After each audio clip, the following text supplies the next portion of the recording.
ne sais pas. Non,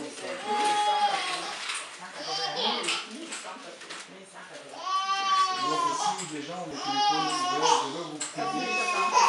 Pour ceux qui ont des téléphones ouverts, je veux vous prier de les fermer, sauf ceux qui sont d'absence. S'il y a des médecins ou des dentistes au milieu de nous, ils peuvent laisser les téléphones ouverts. Le reste, ou des pompiers. On va ça vraiment que tout le monde essaie de fermer son téléphone. Merci. 2 Timothée 1, s'il vous plaît. Verset 6 à 7.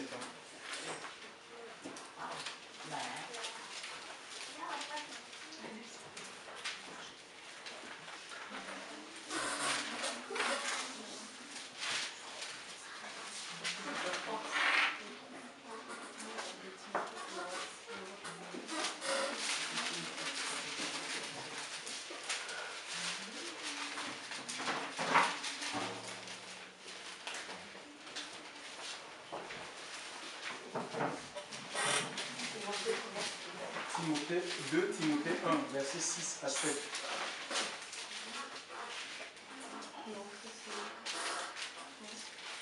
T'as quelqu'un dans la page?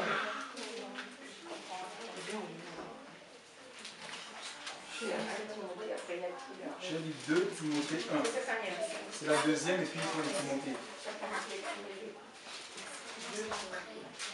2 Timothée 1, verset 6 à 7. C'est pourquoi je t'exhorte à ranimer le don de Dieu, ce que tu as reçu par l'imposition de mes mains, car Dieu ne nous a pas donné un esprit de timidité, mais de force, de charité et de sagesse. C'est pourquoi, donc c'est pourquoi je te rappelle de ranimer le don de grâce de Dieu qui est en toi par l'imposition de mes mains, car Dieu ne nous a pas donné un esprit de crainte, mais de puissance et d'amour et de conseil. Alléluia. L'esprit de Dieu, c'est un esprit de puissance. Alléluia. C'est un esprit de conseil, un esprit d'amour. Ce n'est pas un esprit de crainte. L'Écriture nous dit, quand nous lisons les épîtres de Jean, il nous est dit qu'il n'y a pas l'amour parfait parmi toute crainte. Donc l'esprit, quand nous recevons l'esprit, nous recevons tout, nous recevons la justice de Dieu et l'amour en même temps. L'amour et la justice, tout est mêlé, chers frères et sœurs. L'esprit vient avec toutes ces choses en nous. Et quand on est quelqu'un qui est libre, en fait, il n'a pas peur. Quand on est libre, quand on est véritablement libéré par le Seigneur, on n'a pas peur. On n'a pas peur de la position qu'on peut prendre vis-à-vis des uns et des autres. On dit les choses comme elles sont. Alléluia. Et nous avons vraiment besoin de nous ouvrir continuellement à Dieu. Sinon, nous allons être prisonniers. On peut être prisonnier des hommes, prisonnier du mensonge, dépendant, chers frères et sœurs, des choses auxquelles on ne devrait pas dépendre. Alléluia. Parce que nous avons peur de nous exprimer. Et l'Esprit de Dieu, si nous laissons l'Esprit de Dieu vraiment prendre possession de tous les compartiments de nos vies, vous allez voir, nous allons manifester la vie de Christ. Alléluia. Nous allons marcher dans la vérité, dans la droiture. Nous allons nous parler selon la vérité. Chers frères et sœurs, cet épître est écrit par l'apôtre Paul. C'est Paul qui l'a envoyé à Timothée. Timothée était un jeune évêque dans la ville d'Éphèse. Timothée était le fils. C'était le fils de Paul, pas son fils. C'était pas son fils charnel, ni son fils spirituel, mais c'était son fils dans la foi. Il n'y a pas de père spirituel. Un seul, il y a un seul père. Celui qui est dans le ciel, Matthieu 23. N'appelez personne votre père.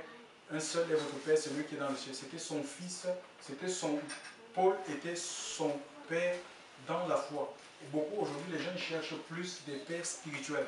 Pourquoi? Parce que ça les dédouane de leurs obligations, de leurs devoirs vis-à-vis de Dieu. Chers frères et sœurs, le Seigneur veut nous rencontrer. Vous voyez, il n'y a pas de raccourci. On cherche les pères spirituels, des gens qui vont prier pour nous, hein, des gens qui vont lire la Bible pour nous, des gens qui vont bénir, je ne sais pas, qui viendront faire des prières, excusez-moi, je peux appeler ça des prières de sorcellerie. Chers frères et sœurs, pour que ça marche dans notre vie. Si nous voulons que ça marche, chers frères et sœurs, dans notre vie, nous avons besoin, nous devons composer avec le Saint-Esprit via la parole de Dieu. Nous devons, chers frères et sœurs, nous devons nous attacher à la parole du Seigneur. Noé, l'Écriture dit qu'il marchait avec Dieu. Noé ne marchait pas avec les hommes. Il marchait avec le Seigneur. Il était juste intègre, nous dit l'Écriture, à son époque. Et pourtant, il y avait l'idolâtrie, chers frères et sœurs. Il y avait tous les péchés que nous pouvons nommer aujourd'hui à son époque. Idem pour Enoch. L'Écriture dit que c'est des gens qui marchaient avec le Seigneur. Ils ne marchaient pas avec les hommes. Ils ne marchaient pas avec les organisations. Chers frères et sœurs, nous devons faire attention. On peut tomber dans une espèce de pensée unique où nous pensons, il faut qu'on pense la même chose. Il faut qu'on s'habille pareillement. C'est religieux, chers frères et sœurs, dans le Seigneur. Dieu veut des hommes et des femmes qui marchent avec lui. Alléluia. Il marchait avec Dieu et Dieu le prie, nous dit l'Écriture. Dieu prendra, ou il enlèvera les gens qui marchent avec lui. Hein? Ce n'est pas le fait d'être ici, dans cet endroit, ou d'être dans un bâtiment qu'on appelle église, une assemblée, d'appartenir à une assemblée, chers frères et sœurs, ne veut forcément pas dire que nous marchons avec Dieu. Le fait même de missionner, d'être dans un champ missionnaire, chers frères et sœurs, ne veut forcément pas dire en train d'exercer les dons spirituels, ne veut forcément pas dire que nous marchons avec Dieu. Le Seigneur va dire dans les évangiles, il dit deux seront couchés, un sera pris, l'autre sera laissé, deux seront dans le champ. Le champ c'est quoi? Le champ symbolise l'œuvre de Dieu. Le champ c'est quoi? C'est les missions. Ce sont les champs missionnaires. Ça veut dire qu'on sera en train de rendre ministère, en train de prier sur les gens, sur les malades, et le Seigneur vient au moment de l'enlèvement. C'est terrible. Deux seront dans un champ, un sera pris, l'autre sera laissé. Pourquoi? Parce qu'il y a un qui ne marche pas avec le Seigneur, qui n'est pas droit dans son cœur. Alléluia. Et le Seigneur, c'est celui qui sonde les cœurs, il sonde les reins. Il faut que nous rangions nos vies, chers frères et sœurs. Le retour de Christ se fait imminent. Jésus viendra. Où est-ce qu'il va te trouver? Certains pensent qu'on ne peut pas perdre le salut. Oh oui, mais aucun apôtre n'a prêché la perte du salut. Oui, mais ici les apôtres n'ont pas prêché la perte du salut. Ils ont prêché quand même la conservation du salut au prix de la foi. L'apôtre, dans le livre de Hébreux 10, 39, il dit, nous ne sommes pas de ceux qui se retirent pour se perdre. Ça veut dire qu'on se retire de quoi? Il ne s'agit pas de se retirer d'un mouvement, il ne s'agit pas de se retirer d'une organisation, chers frères et sœurs. Et les gens ne peuvent pas suivre une organisation, un groupe qui ne suit pas Dieu. On est en droit, c'est notre liberté de ne pas suivre un groupe qui ne suit pas le Seigneur. Il dit, nous ne sommes pas de ceux qui se retirent. On peut lire le passage. Hébreux 10, 39.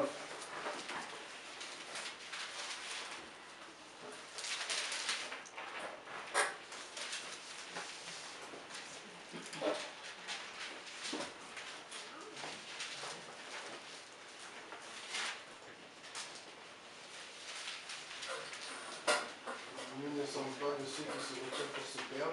Oui. De ceux qui ont la foi pour le salut de leur âme. Oui, de ceux qui gardent ou ceux qui conservent la foi dans d'autres versions pour le salut de leur âme. Donc le salut que nous avons reçu, alléluia, est conservé par la foi que nous avons en quoi? Dans la parole de Dieu, pas dans un groupe, pas dans une organisation. Et la foi vient de ce qu'on entend. Ce qu'on entend est de Dieu, c'est la Bible. C'est la Bible. Ta vie doit dépendre de la Bible. Alléluia.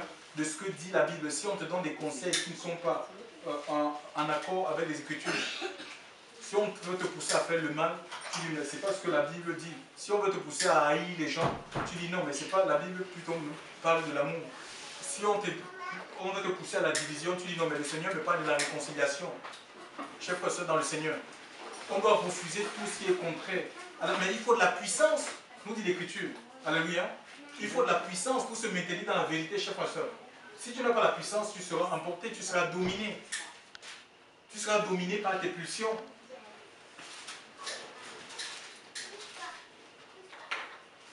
Tu seras dominé, chers frères et sœurs. Ça peut être des pulsions de colère ou les pulsions sexuelles, je ne sais pas. Tu seras dominé, en tout cas tu seras dominé.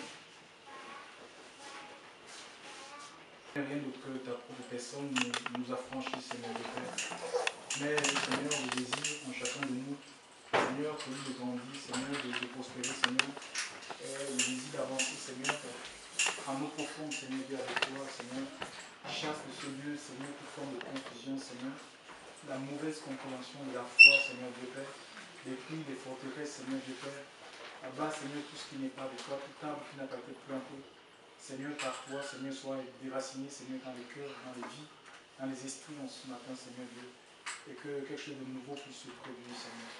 En ce matin, Seigneur, que je ne sois qu'un instrument entre tes mains, Seigneur, pour véhiculer, Seigneur, ta volonté, Seigneur, à ton peuple. Merci de disposer le cœur, de ramener toute volonté captive à l'obéissance de ta parole. C'est dans le puissant nom de Jésus-Christ que j'en sais plus. Amen. Oui,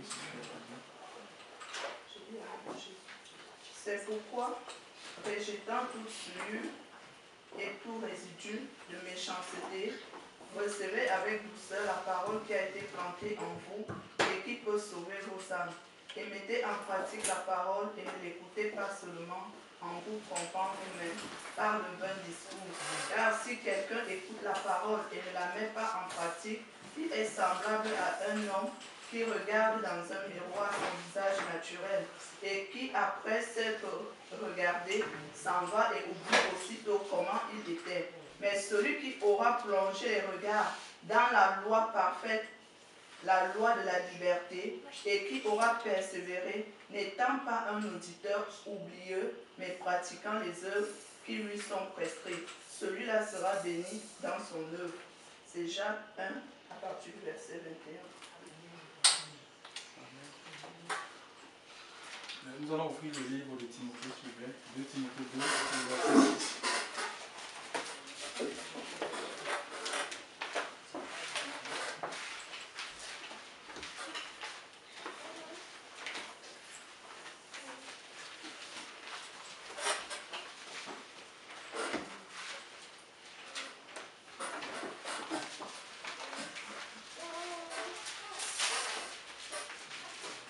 Il a connu l'emprisonnement et étant en prison, il a pu écrire les épîtres aux Philippiens. S'il était tenu par, je ne sais pas, l'activisme, l'émission ou autre, il n'aurait pas pu écrire ce livre. C'est idem pour cet apôtre dont je suis en train de vous parler. Le Seigneur l'a envoyé en prison à Patmos, et là, en prison, il s'est mis à vivre des choses que d'autres prisonniers ne vivaient pas avec lui. Vous voyez, le Seigneur l'a transporté, Dieu l'a sorti de son corps. Ce n'était pas une projection astrale, faite de manière délibérée. Donc aujourd'hui, il y a des hommes de Dieu qui disent que si les sorciers sortent de leur corps, nous aussi enfants de Dieu, on peut sortir. Non, non, non. Dieu, c'est l'Esprit de Dieu. À un moment donné, s'il a envie de te montrer des choses, il va te sortir de ton corps. Alléluia. Et Jean fut transporté sous ciel ouvert et il va voir les noces de l'agneau. Il était émerveillé de tout ce qu'il voyait, de ce que l'ange, parce qu'il était conduit par un ange. Il y a l'ange qui lui montrait toutes ces choses. Et que va faire Jean? Jean voudra adorer. Jean voudra adorer. Il voudra se prosterner devant l'ange. Et l'ange dira à Jean, garde-toi de le faire, car je suis ton compagnon de service et celui de tes frères, les prophètes, adorent Dieu. Et combien d'hommes de Dieu sont adorés aujourd'hui? Il y a nous lisons Actes chapitre 15, il y a Paul et Barnabas, alors que le Seigneur les avait utilisés dans la puissance de l'Esprit. Il y a les habitants de Icône qui ont voulu les déifier. Ils ont refusé cela. Parce que l'adoration doit revenir à Dieu. Alléluia. Dieu nous appelle à adorer, non les anges. Si ce matin tu voues des cultes aux anges, les anges sont des esprits d'après. Hébreux chapitre 2, verset 14, ce sont des esprits au service de Dieu, envoyés. Ils sont libérés sur la terre pour exercer un ministère en faveur de ceux qui doivent hériter le salut. Alléluia, en faveur des saints, des gens qui sont mis à part, qui sont appelés par le Seigneur. On n'adore pas les anges, on n'adore pas les saints, on n'adore pas, je ne sais pas, on n'adore pas une femme, Marie. Je suis l'Éternel ton Dieu, Exode 20. Je suis l'Éternel, c'était le tout premier commandement que Dieu a donné à Moïse, alors que le peuple venait de sortir de la captivité, de l'idolâtrie. L'Égypte était un pays idolâtre. Dieu va les sortir de l'idolâtrie. Et le tout premier commandement qu'il donne à son serviteur Moïse pour le peuple, je suis l'Éternel ton Dieu, tu n'auras point d'autre Dieu devant ma face.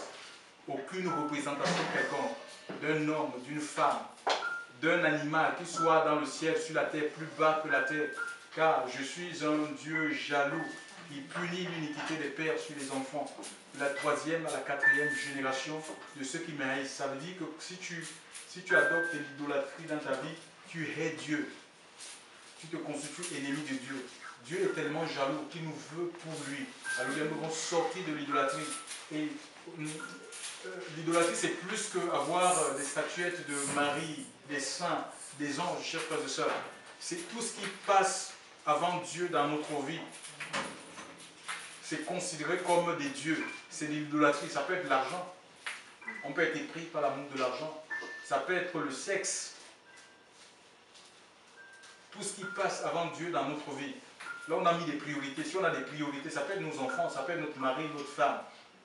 Ça devient un Dieu. Ça peut être la télévision ou une émission ou un serviteur de Dieu, une servante du Seigneur qui peut devenir un Dieu pour toi.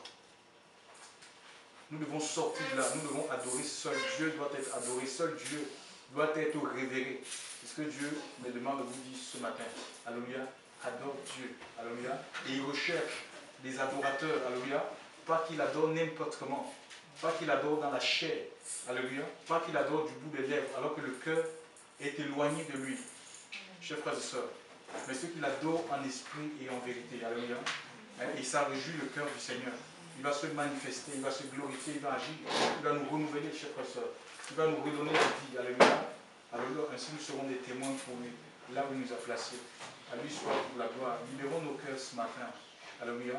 Ça ne sert à rien d'être en contestation contre le Seigneur. Vous savez, Dieu permet des situations dans nos vies. Il permet des circonstances.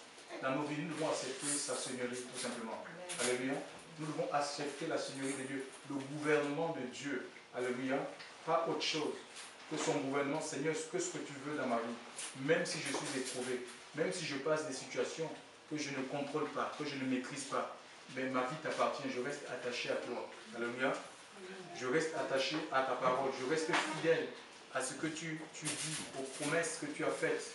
Surtout celle de revenir, celle de la vie éternelle, celle de revenir nous chercher. C'est devenu comme de la fantaisie.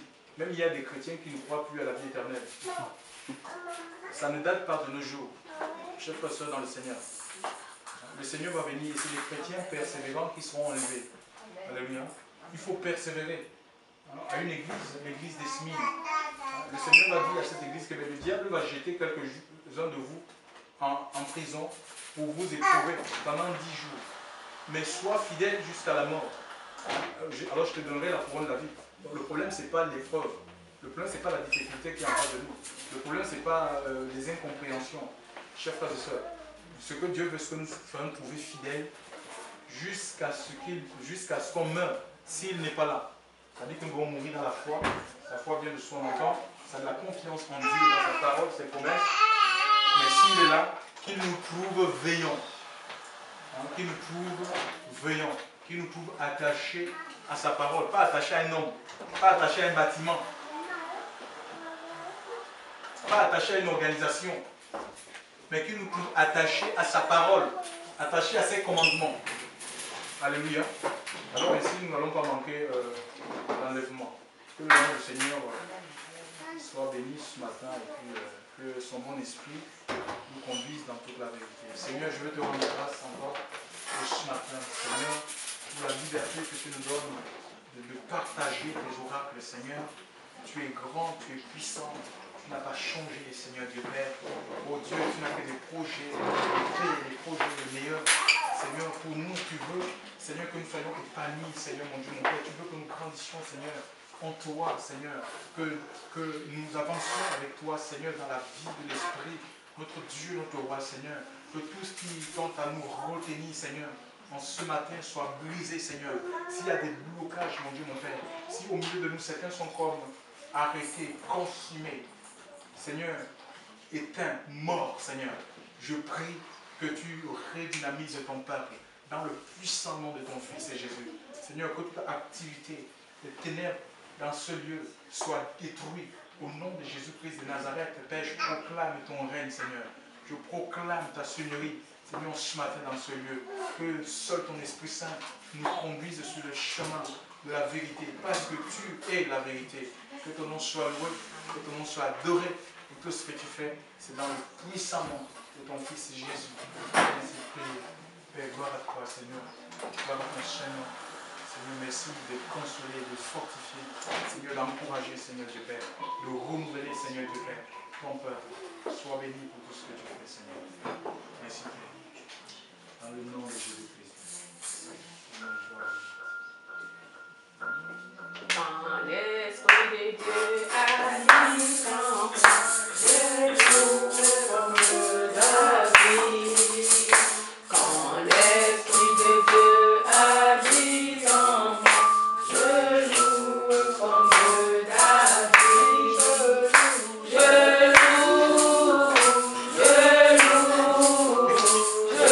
loue comme David.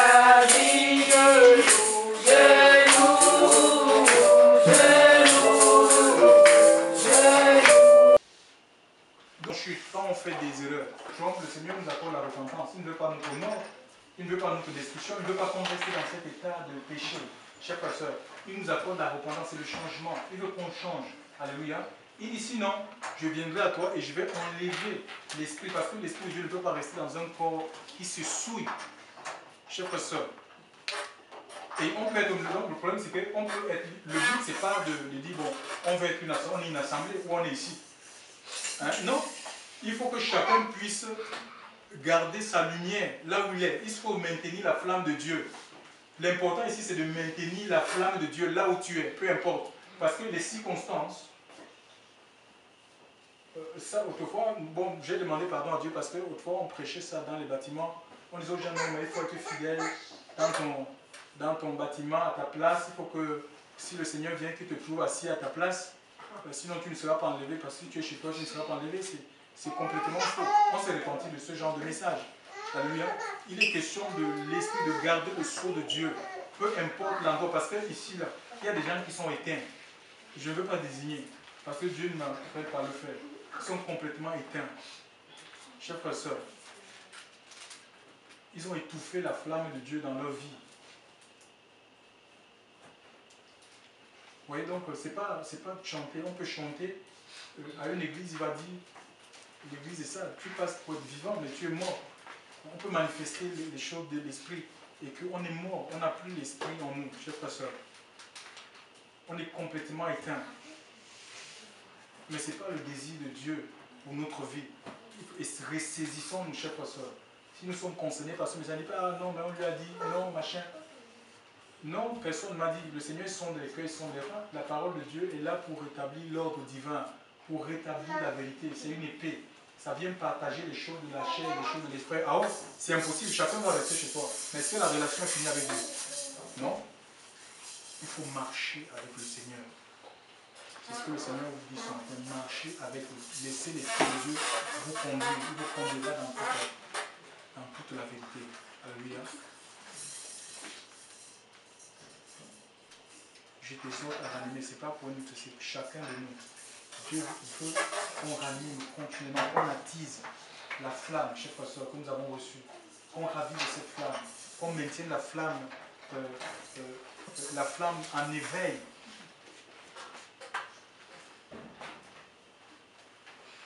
Qu'on maintienne la flamme, qu'on garde l'huile. C'est l'huile, alléluia. La parabole des 10 vierges, c'est l'huile.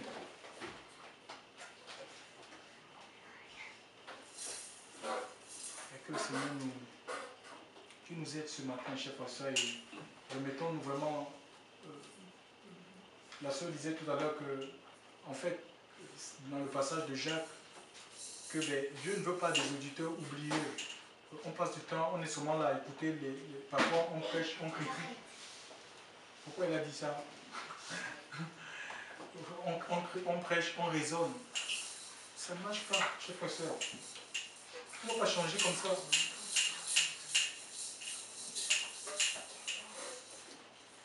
On prêche, on doute, il y a le doute, on dit non. C'est impossible. C'est possible avec Dieu, chers frères et sœurs. C'est possible, l'œuvre de Dieu est possible par le Saint-Esprit. Il a donné l'Esprit Saint, mais pour effectivement pour nous aider à mettre en pratique, pour marcher dans la vérité. Pour communier avec lui, c'est possible.